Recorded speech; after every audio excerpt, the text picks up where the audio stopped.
instrumento, no, solo hablo. Y espero no decepcionar a este público en este lugar tan hermoso y tan significativo y sobre todo tan próximo de la más bella estatua de la ciudad de Buenos Aires, que es la de Juana Zurduy, de mi amigo Andrés Cerneri. Qué maravilloso monumento. Entonces, preparé aquí tres temas. No sé si voy a llegar al tercero. Son tres porque son tres cuestiones, tres cosas de las cuales tenía ganas de hablar. No sé si ustedes saben que yo soy una gran admiradora de Elizabeth Costello, ¿no? El personaje de Coetzee, que invitada a hablar siempre hablaba sobre lo que se le daba la gana. Entonces, en este caso no pudo ser distinto y van a tener que tener un poquito de paciencia conmigo. Voy a tratar de tres temas que concentran mi atención en los últimos tiempos. Como dije, a lo mejor no llego porque no pude calcular bien el tiempo que voy a tomar en el primer tema. Ellos tienen que ver con política, religión y filosofía. Y culminan con una percepción más amplia del extractivismo y su precepto, que es la cosificación de la vida. Patriarcado, colonialidad, pedagogía de la crueldad, cosificación de la vida y extractivismo de la naturaleza y de los cuerpos de las mujeres son los elementos de lo que llamo la ecuación perfecta del poder.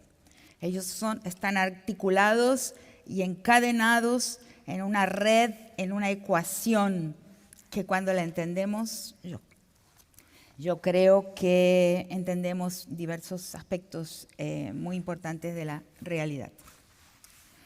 Por eso, como subtítulo del tema central, del tema general con el que esta conferencia figura en el programa, yo hice unos cambios, no voy a hablar exactamente de la manera en que está descrita en el programa. En el momento en que empecé a pensarla y a desear contarla, hablarla, entendí que ella trataría de, en primer lugar, lo político y la política. ¿Qué es política? ¿Qué es lo político? En segundo lugar, el tema de la religión y el cosmos. Son lo mismo. Y en tercer lugar, la importancia de filosofar, con una breve mención de Hannah Arendt. Como siempre, voy a pasar por algunos trayectos autobiográficos para enhebrarlos con percepciones, concepciones y modelizaciones que forman parte de mi trabajo en el campo de las humanidades, articulando mi activismo feminista con otros temas propios de los activismos contemporáneos. Les pido que tengan un poco de paciencia conmigo, pues sé con precisión a dónde me dirijo. Entonces viene el primer cuento. En 2007 participé en la Universidad de Stanford de un histórico encuentro con activistas mexicanas y centroamericanas, como por ejemplo Lidia Cacho, Elena Poniatowska, Marcela Lagarde y representantes de organizaciones de parientes de mujeres desaparecidas en Ciudad Juárez. El encuentro se llamó Feminicide Sanctioned Murder, o sea, asesinatos autorizados. Y como les digo, fue en 2007. Pero, ¿por qué estoy mencionando esto aquí? Porque en esa reunión encontré y conversé durante un día entero con una gran activista guatemalteca llamada Norma Cruz. Norma había sido ya indicada para el premio Nobel, es una mujer muy conocida en su país y con una trayectoria muy particular. La trayectoria de ella viene del campo de lo político, como una militante guerrillera guatemalteca, vinculada a un grupo de insurgencia durante 20 años, y en 1999 baja de la montaña. Es una característica muy fuerte y muy diferente a los feminismos del Cono Sur, por ejemplo, que en Centroamérica los feminismos, muchas de las feministas más importantes bajaron de la guerrilla, bajaron de la montaña, bajaron armadas con fusil en mano de la lucha, de la insurgencia armada. Este era el caso de Norma. En el momento en que baja, en 1999, llega a su casa, ella me lo cuenta es conocido, pueden encontrar su nombre en internet, en Google, pero claro, en un día en que pasamos juntas ahí en Stanford conversando y conversando, ella me cuenta personalmente esta historia. Ella baja y encuentra en su casa a su marido, que es un activista de Superficie, un militante político de Superficie, ex jesuita, también ex guerrillero, llamado Arnoldo Noriega. Y ella había dejado a su hija en la custodia de este marido. Entonces llega y encuentra, y en el momento de su llegada, su hija le dice que ha sido abusada y violada, su hija de 15 años, por su padrastro. Entonces le relata esto, y en el mismo instante de su retorno a la vida, digamos, de Superficie, a la vida de esa democracia que se está comenzando en su país, en Guatemala, inmediatamente ella llama a la prensa, hace una denuncia, llama a la policía y denuncia a su marido por violar a su hija durante todo el tiempo en que ella permaneció en la montaña, en la insurgencia. Y dice así, voy a leer una pequeña frase de ella. Dice: antes era activista de derechos humanos y viví de cerca el proceso de paz. Pero no me imaginé ni caí en la cuenta de los derechos de las mujeres ni la violencia que sufrían. Fue hasta que me tocó vivirlo personalmente que tomé conciencia de la realidad y de cómo esas víctimas del presente estaban sin ningún acompañamiento. Participé en proyectos de acompañamiento de víctimas del pasado, pero ahora conocer casos de violencia sexual, golpes y asesinatos es muy chocante, porque estamos en tiempos de paz. Bien, existen tiempos de paz, ¿no?, para las relaciones de género. Es una de las grandes preguntas del feminismo, ¿no? Entonces, en esa amistad que surge ahí, en esa larguísima conversación, Norma Cruz me habla por primera vez, no que yo supiera de esto por primera vez, no que yo no hubiera oído hablar de esto, pero es la primera persona que conozco que me cuenta de una amiga de ella, que es la nicaragüense Zoilamérica Narváez. Y que es imposible, es algo, digamos, inaceptable que el mundo, que nuestros países, que las feministas de nuestros países no sepan quién es Zoilamérica Narváez, que además su nombre, por una de esas grandes coincidencias, sincronicidades de la vida, se llama Zoilamérica. Es también sobrina nieta de Sandino. Y entonces Norma me dice, cuando me pasa eso con mi hija, recibo inmediatamente, después de que eso se hace público, una llamada telefónica de Zoilamérica, desde Costa Rica, que me dice: voy hasta donde vos estás y te voy a ayudar. Te voy a ayudar a vos y a tu hija a que denuncien.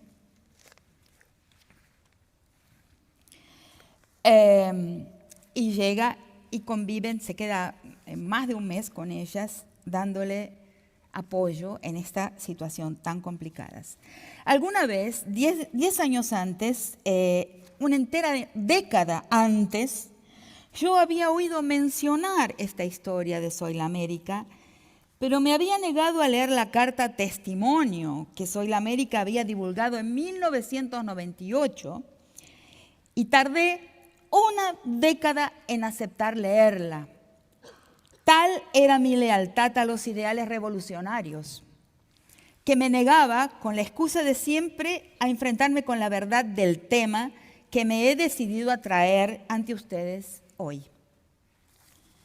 Quizás porque no podía entender que un gran líder revolucionario como Daniel Ortega había violado a su hijastra durante 20 años, desde que la niña tenía casi 11, desde que la niña tenía 10 años, casi cumpliendo 11, hasta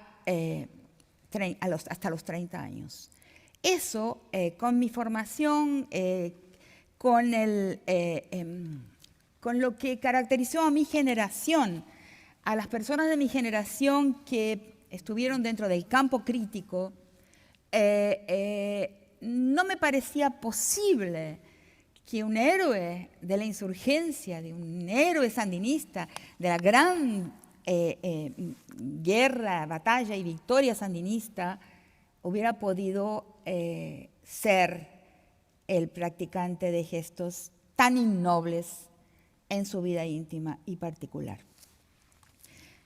Entonces, hago esta autocrítica para explicar que entiendo de verdad nuestra recusa a colocar en su lugar las denuncias de acoso y abuso, de violencia misógina dirigidas a los personajes que pensamos que están de nuestro lado en la política, que pertenecen a lo que entendemos como el campo crítico o en lo que pensamos ser política, porque es ahí que me dirijo.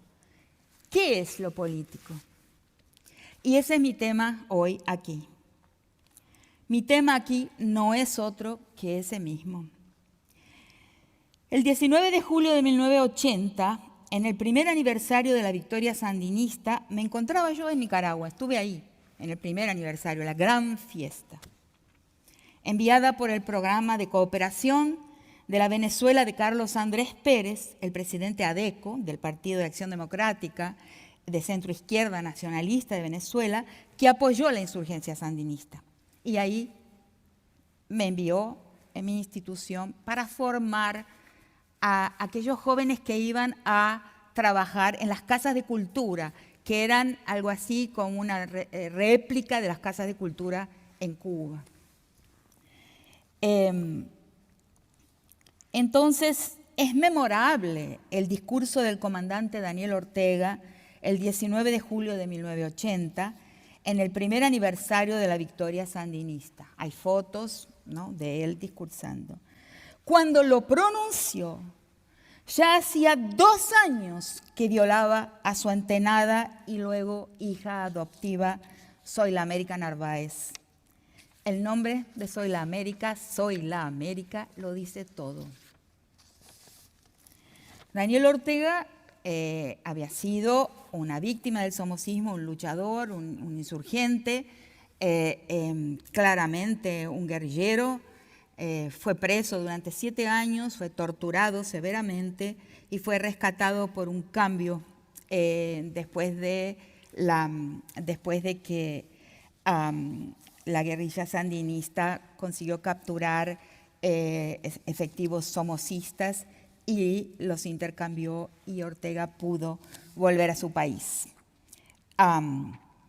Y pudo también, con la victoria sandinista del 19 de julio de 1979, ser miembro de la primera junta de gobierno sandinista en el país.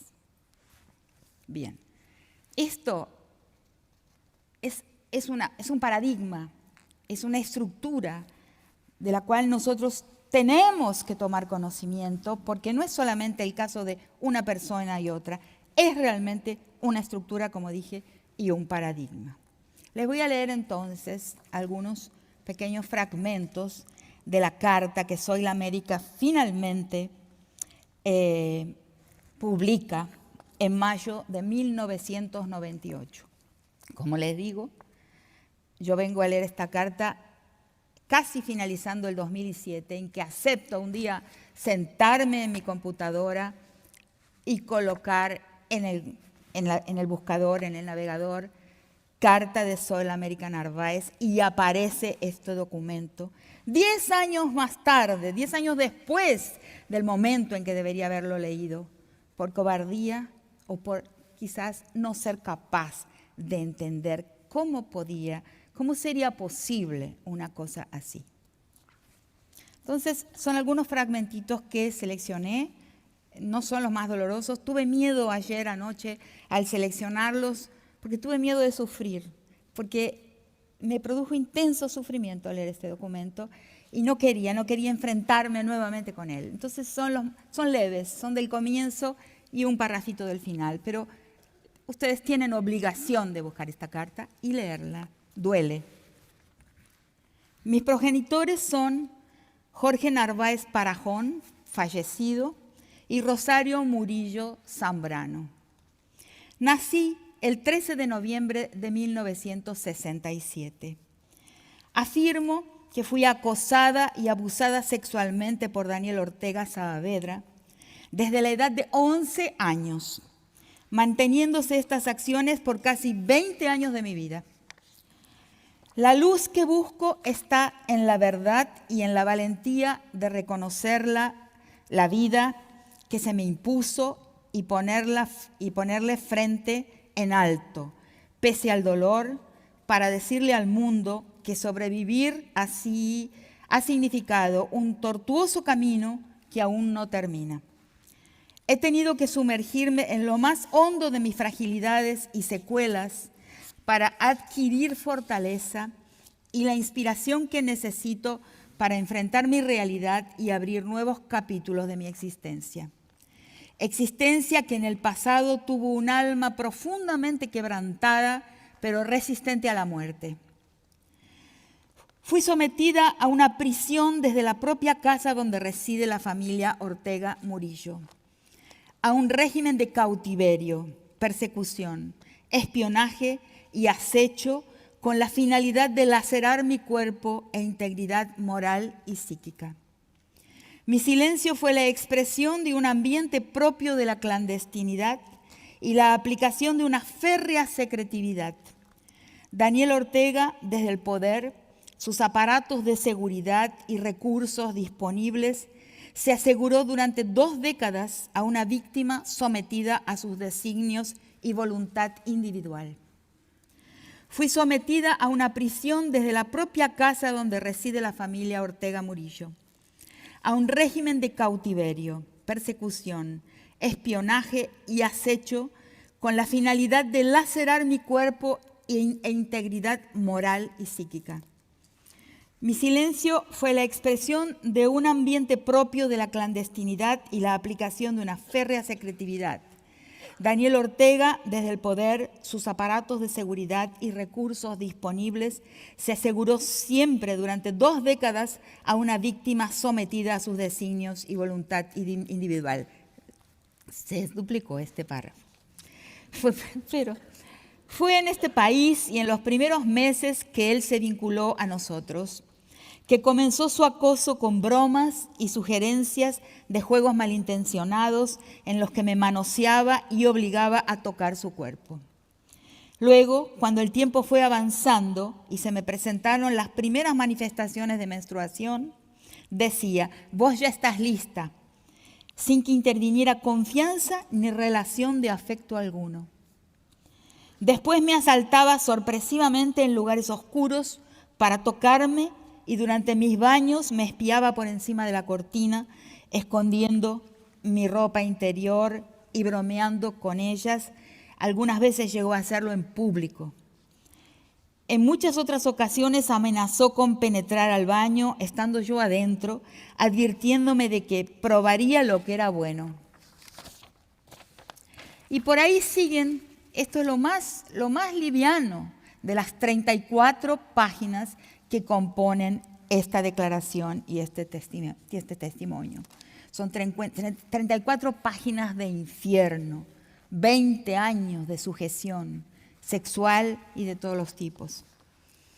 34 páginas escribí aquí de este testimonio detallado y escalofriante, nauseabundo y enfermante, de los dichos y actos así llamados íntimos de un héroe revolucionario.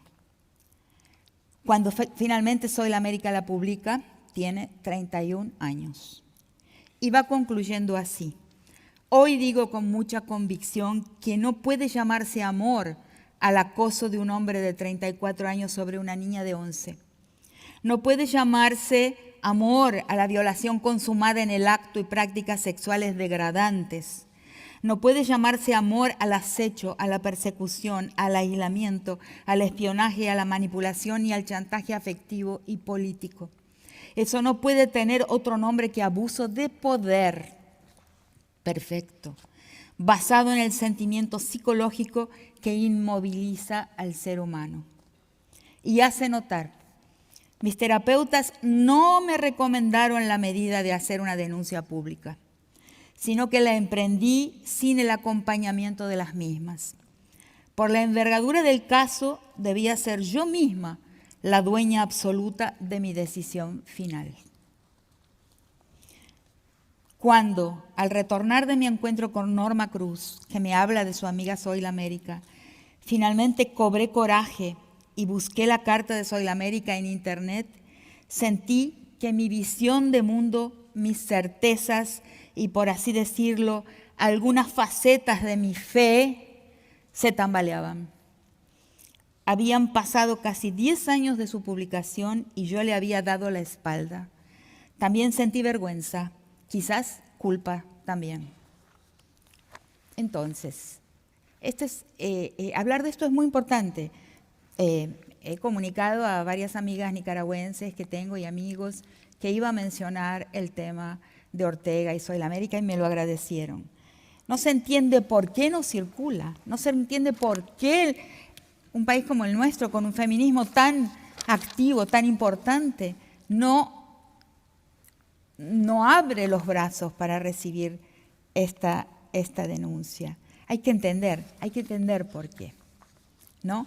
Podemos decir son lealtades divididas, pero también podemos hacer el ejercicio que yo pretendo hoy hacer aquí, incompleto, o proponerles que lo hagan, de entender que hay un error en lo que consideramos ser la política, ¿sí?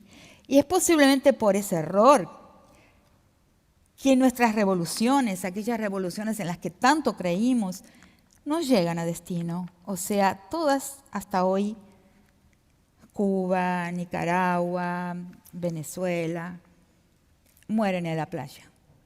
Porque hemos defendido un punto ciego de la visión.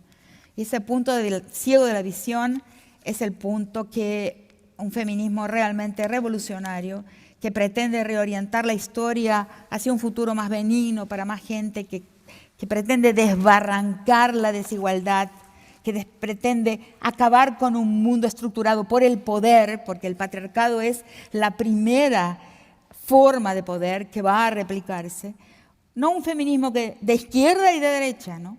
Que dice, bueno, pero eso, bueno, es una cosa personal, de la intimidad. No, esto que acabo de relatar forma parte de lo político plenamente, y hasta que no lo reconozcamos así, no vamos a caminar en la historia. La historia siempre nos va a presentar una valla adelante nuestro. Y ahí, claro, es innegable que en esto que acabo de mencionar hay ecos de Marvis. Hay ecos de Marvis. En estos días he mencionado a algunas personas que supongo que son politizadas, que son informadas sobre este tema. ¿Vieron lo de Maradona y Marvis? No, ¿qué pasó? Bueno, ¿no? Es del campo de lo íntimo, de lo privado. Esto es lo que es necesario retirar de ese lugar. no es el campo de lo íntimo y de lo privado, es el campo el tema de estas conferencias, de este ciclo, de la cosificación de la vida, del extractivismo, porque el extractivismo y la cosificación también son la economía que explota, retira soberanía y araña el cuerpo de las mujeres. Eso lo tenemos que pensar. Si no consigo convencerlos, pero les pido que los piensen. Vimos por aquí, en varios medios, que en tiempos pasados, en los tiempos en que me recusé a leer la Carta de Soy la América, yo hubiera también recusado mirar y hubiera dicho, bueno, eso es porque intentan calumniar, esto porque intentan, en fin, es una conspiración de los Estados Unidos para descalificar a nuestros héroes, las personas que consideramos con respeto por sus posiciones políticas. Hoy no pienso más así. Hoy pienso que una foto de un Fidel Castro con una niña en el medio y un gran héroe del fútbol entregándole a esa niña es una cuestión política y eso es lo que yo he venido hoy a defender aquí. Es un tema plenamente político y si no nos damos cuenta vamos a caminar en círculos todo el tiempo como hemos caminado en círculos hasta el presente. Le entrega a una niña para que la consuma y así posiblemente pueda sentirse hombre, ¿no? Porque ese consumo de los cuerpos de mujeres es lo que construye la virilidad, lo que le hace al hombre mirarse a un espejo, estar entre un grupo de amigos y decirse hombre. No me extenderé mucho sobre este caso que seguramente conocen y que supongo es o debería ser, porque debería serlo, extraordinariamente doloroso para todas y todos nosotros. Duele. Doloroso en la decepción humana y política que origina. Y si no lo hace, les propongo que sean tan cobardes como yo en mi evasión de una década de mirar de frente, en que tardé en mirar de frente la Carta de Soy la América. Pero les aviso, un día la ficha cae y la escuchamos, la sentimos caer. No se trata de un escrúpulo moral, no es una crítica del campo de la moral, no es una crítica que en mi caso particular hago desde una posición de superioridad moral, de ninguna manera.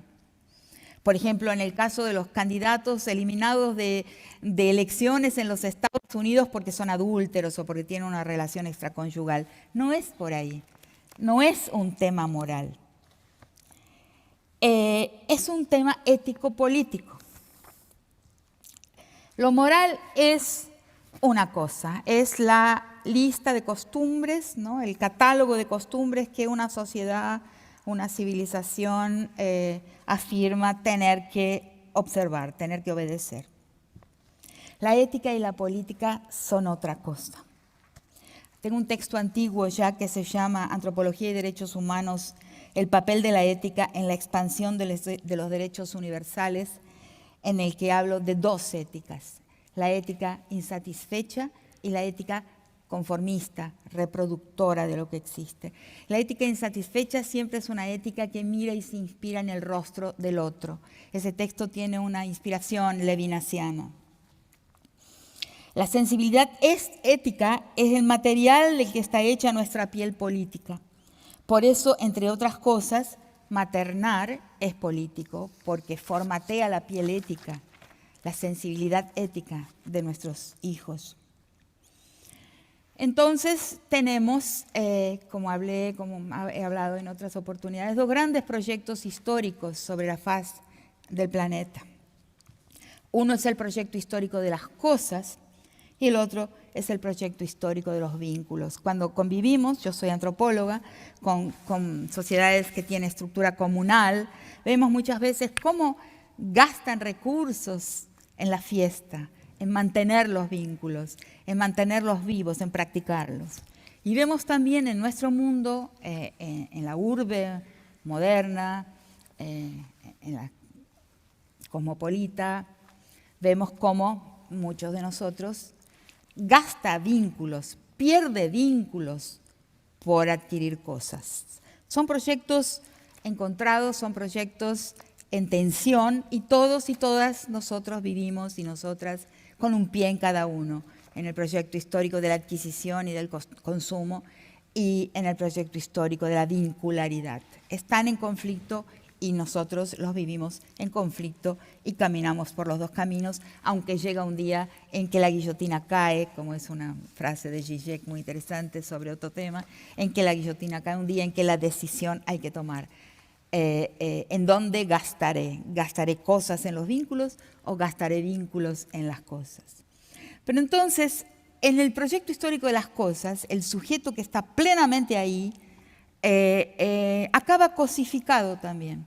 Él mismo, ese sujeto se despersonaliza porque en su mundo solo existe la meta de la cosificación. En cuanto el sujeto vincular que se empeña en preservar sus vínculos, se vuelve cada vez más persona. Y aquí llegamos a la modelización de estos temas, es decir, a la teoría. Porque lo que estoy criticando aquí no son personas, sino estructuras. Eso es lo importante, eso es lo que hay que entender.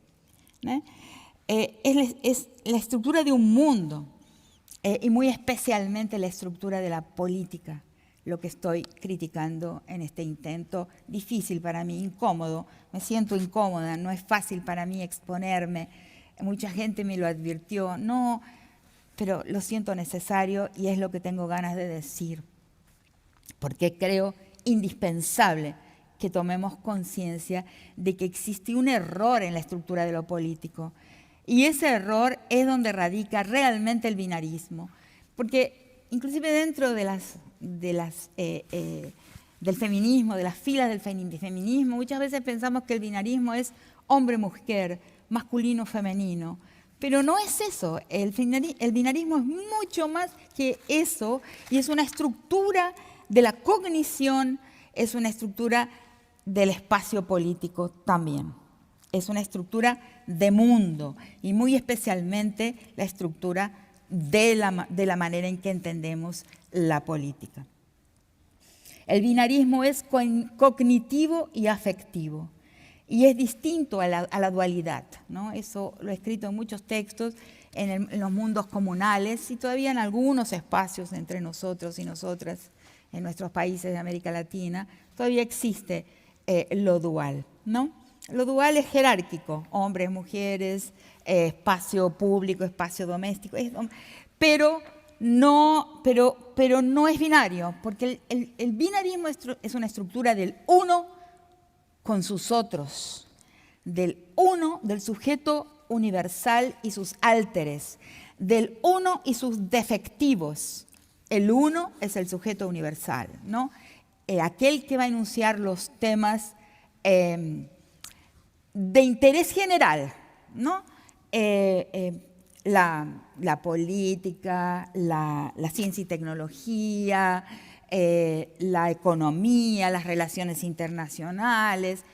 Esos son los temas del sujeto universal y de interés general. Y luego están los temas de las minorías, o sea, de las identidades políticas particulares, de interés parcial, de interés particular.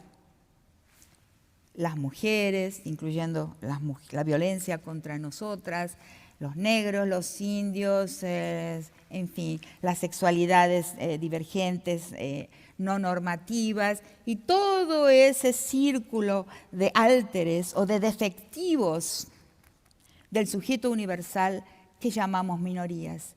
Esa estructura de la política tiene que cambiar, tiene que caer, y ha sido un error de los movimientos sociales, un error respaldado por el paradigma del multiculturalismo del norte, que nos ha llevado a pensar que pensar el mundo en términos de un sujeto universal y sus minorías era una gran cosa para defender a las minorías. Pero está equivocado. Y eso es lo que nos empuja y nos miente cuando pensamos que delitos severos ejecutados, practicados contra las mujeres, son temas de interés particular. Y ahí de nuevo los reenviamos al campo de la intimidad y de la particularidad y de la privacidad.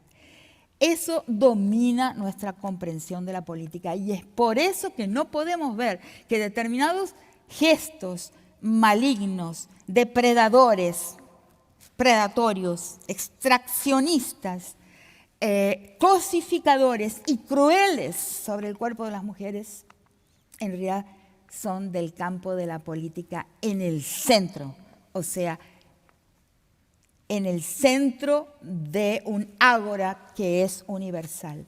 Tenemos una gran dificultad en destruir, en desconstruir esta falsa visión de lo político y de lo menos político.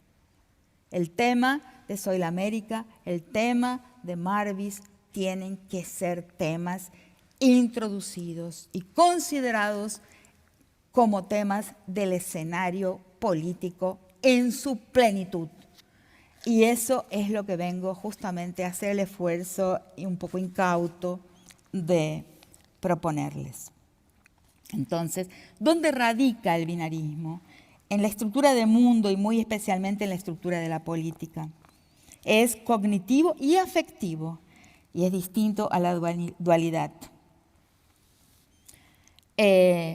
Porque el sujeto que nos representa a todas y todes y todas, siempre digo las tres cosas porque yo no soy todes, yo soy todes, yo soy una mujer. O sea, el todes, hay una crítica ahí circundante que no es el tema de hoy, de cuanto a la neutralización de la posición de o y de la puede llevar a desaparición de una historia política que es la historia de las mujeres.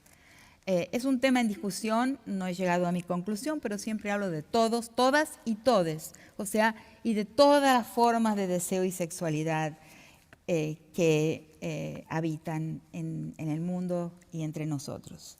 Entonces, ese sujeto que nos representa a todos, todas y todes tiene forma, tiene cuerpo en el imaginario, es hombre y está titulado como tal. Él va a vocear las verdades y trata de los temas del interés general. La política a derecha y a izquierda, la economía, la seguridad, como dije antes, la ciencia y tecnología. Entonces, a partir de ahí, nuestro cuerpo de las mujeres pasa a ocupar ese lugar de residuo, de margen de lo político, de no plenamente político, y somos pasibles de cosificación, despersonalización y extractivismo. Cuando pensamos en el extractivismo de la naturaleza, no olvidemos, cuando una mina se instala en un lugar para comenzar su trabajo de extracción, antes compra domicilios para instalar burdeles. La afinidad entre el extractivismo en el cuerpo de las mujeres y el extractivismo en la naturaleza es muy, muy fuerte. Y las corporaciones mineradoras, petroleras en la Patagonia lo saben muy, muy bien. Entonces tenemos este tema de que este crimen de acoso, de abuso, de usurpación, de manoseo de los cuerpos, es un crimen menor. Y tenemos que entender por qué es un crimen menor y retirarlo de esa posición. Entonces, este es el tema que le quería hablar en primer lugar, de qué se revela con esto, dónde radica el mal, dónde se encuentra escondido o esqueleto no armario, como se dice en portugués, en un error de la concepción de la política, en su estructura binaria. Y eso es una manifestación de un ojo conquistal y colonial que permanece, la evidencia de su permanencia es la permanente cosificación de la vida en el extractivismo sobre la naturaleza y sobre el cuerpo de las mujeres. ¿Cómo estos personajes podrían pretender ser revolucionarios y acatar, dejarse instilar, dejarse penetrar, infundir, inocular por el ojo cosificador del conquistador, del genocida, y practicar su extractivismo sobre los cuerpos a mano, sobre los cuerpos territorio de las mujeres? Es un acto sobre la soberanía legítima de las mujeres sobre su propio cuerpo. Espero haber sido clara en esta primera parte. Y ahora voy a pasar al segundo tema que quería tratar hoy, que es sobre la religión y el cosmos. Parece un poco más fácil, pero también nos lleva al tema central de este ciclo, que es el tema del extractivismo. Es un cuento personal. No tengo mucha idea de cuánto tiempo pasó desde que comencé. ¿Una hora? Bien. Entonces, es un cuento donde es una historia personal que me revela, que me muestra la diferencia entre la religión y el cosmos. Aunque muchas veces somos llevados a pensar que podemos hacer algún tipo de traducción o de conversión entre lo que es el cosmos, por ejemplo, el cosmos pachamámico y la religión monoteísta. No tengo nada contra la religión monoteísta, solo voy a tratar de mostrar cómo en realidad son estructuras de mundo totalmente diferentes y que una impide completamente la posibilidad del extractivismo. Entonces, quiero contarles que regresé a la Argentina y regresé a Tilcara en enero de 2010. Ya van a ser casi 12 años. Entonces, en Tilcara se practica en una época del año que coincide con el carnaval, sin ser la época del carnaval, la chaya, o sea, el dar de comer a la tierra. Y cuando llego, ¿no?, a la casa de Tucuta, que está aquí presente, y comienzo a acompañarlo anfitrionando la chaya, el dar de comer a la tierra, a la Pachamama, en la chaya de los músicos, el martes de carnaval. Lo hago durante un año, lo hago durante 2 años, y al tercer año me entran estas dudas características de la sujeta occidental que busca coherencia y que no sabe entonces qué está haciendo ahí. Entonces, si la Pachamama es la Virgen María, si Inti es el Dios creador todopoderoso del cielo y de la tierra, es lo mismo, entonces es lo mismo, pero con otros gestos, con otros rituales, pero es la misma cosa. Empecé y experimenté un enorme y perturbador conflicto por pensar entonces que me estaba engañando a mí misma y que todo aquello era en realidad una reproducción de lo mismo, pero con otros rituales.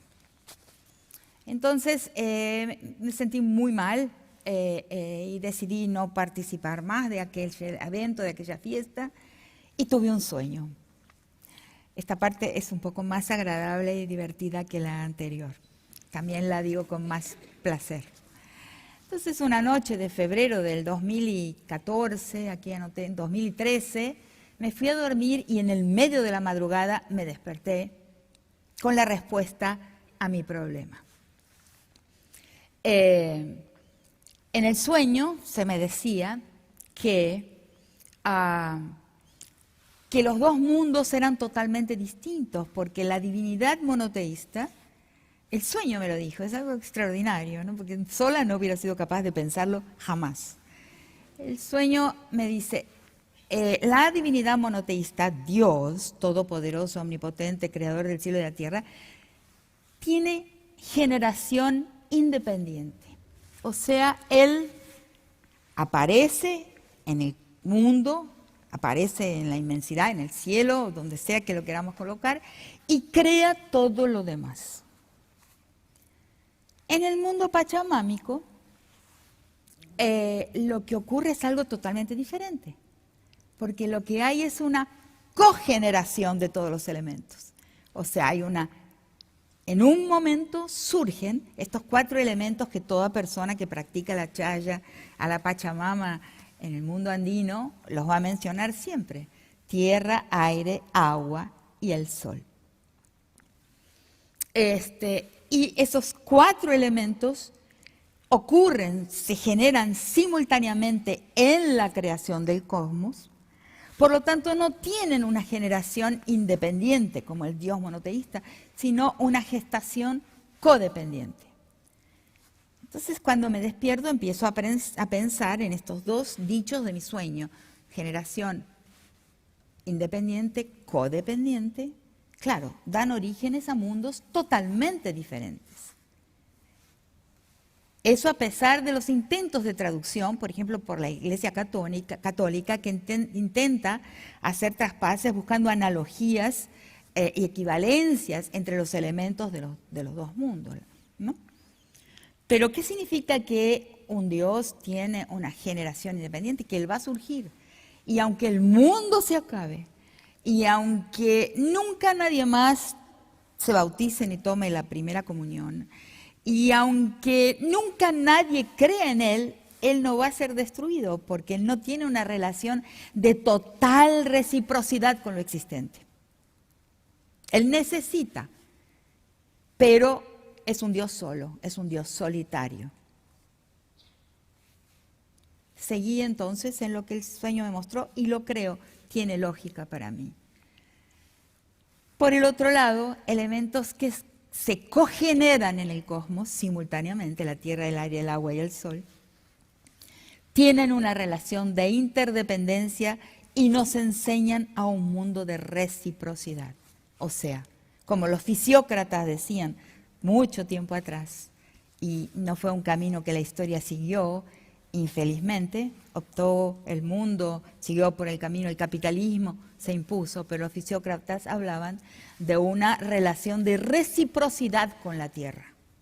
Entonces, ese mundo pachamámico dice de un mundo de elementos recíprocos, o sea, que se necesitan mutuamente y enseñan a los seres humanos que habitan ese cosmos a que la reciprocidad, la interrelación es indispensable para continuar la historia, para continuar como un pueblo, para tener futuro. Son totalmente diferentes porque en el mundo monoteísta es un mundo que si uno lo piensa bien, lleva a la consumición del otro, o sea, lo tendré que integrar de alguna forma. Y todas nuestras disciplinas, la antropología misma es una consecuencia de esa mirada del occidente al otro como un problema que voy a tener que incorporar, que voy a tener que de alguna forma traducir a mi universo, o voy a tener que destruirlo. El otro es problemático para el occidente. Es problemático para el monoteísmo y lo vemos en los infinitos gestos de la Iglesia y de las otras iglesias también. Es un tema muy complejo para tratarlo hoy, pero vemos en los infinitos esfuerzos para lidiar con la cuestión del otro. O sea, o traducir mis personajes, mis divinidades, mi divinidad, mis personajes del credo al universo del otro, o traducir los elementos del universo del otro a mi universo, a mi fe, a mi teología, pero es necesario unificar el mundo. En el lado del cosmos pachamámico, no es necesario. Y ahí empiezo a pensar y a preguntar a amigos, a un amigo que debe estar por aquí, a Pepe Tassat, le cuento esto. Y digo, pero ¿cómo se hace? ¿Qué significa esto? Y él me habla por primera vez de la lógica paraconsistente. Entonces, el mundo monoteísta es regido por una lógica consistente. O sea, si A es verdad, no A no es verdad. Es una lógica exclusiva y monopólica, ¿no? Lo que no se rinde a ese monopolio de un solo Dios, una sola verdad, una única forma del bien e inclusive una única forma de belleza, lo que no se entrega y lo que no se rinde es un problema, es una piedra en el zapato. Tendrá que ser o deglutido o tendrá que ser eliminado. Allá en el fin del camino, el monoteísmo está profundamente vinculado al genocidio. Del lado de los pueblos no es así, porque la lógica es paraconsistente. A es verdad y no A también puede serlo. Y es por eso que vemos la grandeza y capacidad de resistencia y sobrevivencia a 500 años de masacre por parte de los pueblos originarios. Porque su lógica les permite creer en A y también creer en no A. Ahí existe una superioridad. No hay un monopolio ni del bien, ni de la verdad, ni de la divinidad. Vemos, y eso lo he visto como antropólogo en una cantidad de pueblos, y sobre todo el pueblo con el que conviví muchísimos años en el mundo afro-brasilero, en Brasil, que la iniciación en la vida del candomblé pasa por visitar una iglesia también, o 7 iglesias. No hay, la contradicción no elimina al otro. Se puede vivir dentro de lo que algunos autores occidentales han llamado el espíritu trágico. O sea, se puede caminar por la contradicción. Se puede vivir en la contradicción. Los pueblos lo saben, al occidente le cuesta. Entonces el occidente, ahí está también un camino de cosificación de la vida. Porque todo aquello que es el no yo, que es el otro, que es la diferencia, se transforma en esa piedra en el camino, en esa cosa, en algo que puedo explorar, que puedo, del cual puedo extraer, ¿no?, una posición para la posición del sujeto universal, del sujeto blanco, del sujeto colonial, del sujeto imperial. Hay una gran conexión entre la cosificación del mundo, el extractivismo y la visión monopólica de que solo se puede ser humano de una forma. En el otro mundo, en el mundo recíproco, el otro tiene una posibilidad de existencia en su diferencia. Ahí tenemos otra cuestión que me parece que tal como la política y los errores de la estructura del mundo, de la política como la conocemos, y también de la estructura del sujeto monopólico de la verdad, que va a manipular el mundo a partir, y lo va a digerir, lo va a consumir a partir de su verdad, tenemos un segundo caso de problema de la forma en que vemos la realidad. Y el tercer punto que quería comentarles hoy, y que me ha llamado la atención y sobre el que he trabajado en los últimos tiempos, es el problema que quizás no estamos viendo como deberíamos verlo, porque es importantísimo para defendernos, que es el tema del absoluto declinio, de la falencia del discurso moral, de la absoluta caída y capacidad de convencimiento del argumento moral, del argumento beneficente, de la razón humanitaria. Y esto es real.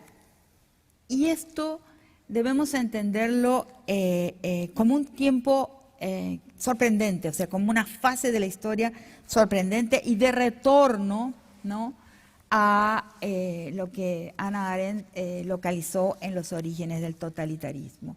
Estamos en un momento de gran riesgo frente a esa falencia del argumento moral, a esa época del sábese quien pueda, porque estamos pensando, como y seré muy breve en esta parte, que los ejemplos son innumerables, ¿no? Desde el más clásico de todos, que es la Christine Lagarde del FMI, cuando, no fue ella misma, pero cuando el FMI que ella dirigía colocó el hecho de la longevidad como un riesgo para la economía. O sea, ahí vemos algo que se dice, que pasa a ser dicho, que pasa a ser explicitado y que fue sorprendente. También presidentes como Trump como Bolsonaro mismo, que explicitan su racismo y su misoginia. ¿Qué está pasando? Que de repente aquello que no podía ser dicho, ¿no? Con todo en la fase multicultural, lo políticamente correcto, había cosas que no es que nadie las pensaba, no es que no había quien las pensase, pero no podían ser explicitadas. No se podía decir sí soy racista, sí los negros son inferiores, sí las mujeres deben ser violadas. Y hemos visto presidentes que lo han dicho y que lo dicen. Entonces, ¿qué es eso? Eso es lo que estoy llamando un momento histórico de falencia de la razón humanitaria, de falencia del argumento moral. Y hay una cierta confusión del lado del campo crítico, del lado de las izquierdas. Hay algo que no estamos sabiendo entender muy bien y para entenderlo y de una forma breve es necesario retornar a Hannah Arendt. Hannah Arendt en Los orígenes del totalitarismo y también en otro texto que después ella va a incluir en su texto final, en su segunda edición de Los orígenes del totalitarismo, que es Ideología y terror, una nueva forma de gobierno, que es de 1953. Ella va, y a mí también me costó entenderlo, me costó aceptar esto, hablar de ideología de una forma muy distinta a la manera en que los marxistas o aquellas personas de formación marxista hablamos de ideología. Hemos aprendido la noción de ideología como falsa conciencia. En los textos de Hannah Arendt, la definición de ideología es totalmente otra. Ella va a hablar de dos conjuntos de valores, dos elencos, listas de valores que ella va a atribuir al stalinismo y al nazismo. Porque muchas veces se piensa en que sus orígenes del totalitarismo solo habla del nazismo, pero habla también del stalinismo. Entonces dice que estas dos grandes doctrinas y formas de totalitarismo tienen una certeza sobre la estructura de la historia. Yo creo que es eso lo que nosotros estamos viendo en nuestros países y en el mundo, no en nuestros países, en el mundo entero en este momento. Tienen certezas sobre cuál es la estructura de la historia. En el caso del nazismo podríamos llamarles de un darwinismo moral, o sea, el que no puede soportar y muere tiene que morir. A eso le llamo la falencia del discurso beneficente o el del discurso moral o el de la razón humanitaria. Quien muere tiene que morir. Cuando ven los discursos, por ejemplo, de Bolsonaro o mismo de otros políticos más próximos en nuestro país, de la absoluta falta de sensibilidad frente a la fragilidad de algunos, frente a la posibilidad de la muerte, la inminencia de la muerte por aquellos más desprotegidos. En realidad no hay, como lo pensábamos hasta hace muy poco tiempo, el mal, o sea, los buenos y los malos. Hay dos convicciones, hay dos ideologías en el lenguaje de Hannah Arendt, hay dos listas de formas del bien. La forma del bien beneficente, que es solamente un conjunto de creencias. Es tremendo porque es necesario verlo así. Y del otro lado, la convicción del derecho del más fuerte a permanecer vivo. Entonces, estamos en un momento muy semejante a aquel descrito por Hannah Arendt para los primordios del totalitarismo. Ella decía así: en el mundo del stalinismo, la lucha de clases es la estructura de la historia. Quien está del lado equivocado debe perecer. En el caso del nazismo, la sobrevivencia del más fuerte, el darwinismo social, o sea, el derecho del más fuerte sobre el más débil, el derecho del vencedor sobre el vencido, es una ley, es moral, no es no moral, es la otra moral. Yo creo que siento que, percibo que, concluyo que en este tiempo es necesario prestar atención a esa estructura del mundo y a esa estructura de las certezas. Porque no se trata simplemente de la lucha del bien contra el mal, sino de dos concepciones del deber ser, de lo que debe ser.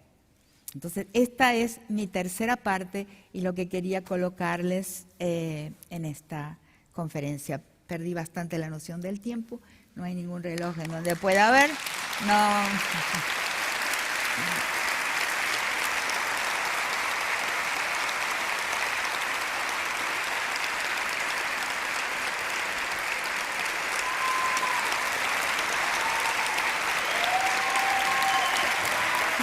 Ay, entonces le gusta.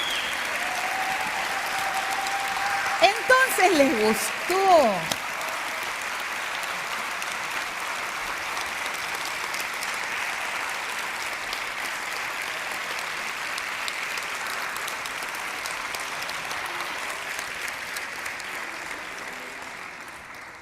Bueno, muchísimas gracias, porque yo pensé que estaban odiando lo que estaba diciendo. Ay, qué susto. No. Bueno, con esto entonces yo había propuesto que hubieran preguntas, que pudiéramos conversar un poco, ¿no? Porque esto de pensar en conversación es lo más estimulante, es lo más lindo. Yo no, lo que les expuse inclusive son cartas sobre la mesa, o sea, cartas para considerar, no certeza, y mucho menos la certeza moral. Detesto la plataforma de la certeza moral. Y eso lo aprendí de un autor, sé hasta el número de la página donde lo leí por primera vez, que es Edward Said en su libro Imperialismo y Cultura, cuando dice que el poder imperial no se basa. Cita a un autor que en realidad fue un administrador colonial británico en la India. Y este administrador británico en la India dice, lo que permite colonizar, lo que permite dominar un pueblo, no es ni la superioridad tecnológica, ni la superioridad intelectual, ni la superioridad bélica, etcétera, del pueblo que va a dominarlo, sino la superioridad moral. Cuando leí esto me di cuenta de que cualquier gesto de superioridad moral sobre los otros es un error, y es una pretensión de poder. Entonces no es desde esa posición que hablé y que jamás hablo, inclusive hablé con miedo también por lo que iba a decir, pero sí como una advertencia de tres temas en los que debemos pensar, y sobre los cuales debemos dudar de nuestras certezas, ¿no? Mirarnos en el espejito de la reina mala, que al final es un instrumento, es un utensilio de la reina en los cuentos de hadas. O sea, las humanidades tienen ese papel. Las humanidades le ofrecen al mundo y a la gente ese espejo de la reina mala que muestra cuáles son los puntos ciegos del pensamiento de una sociedad. Entonces, con esto yo me voy.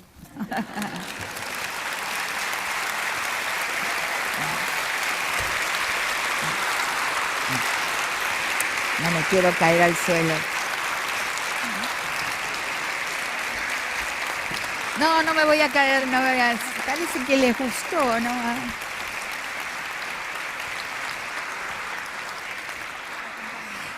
Los actores por lo menos hacen una reverencia. Gracias. No.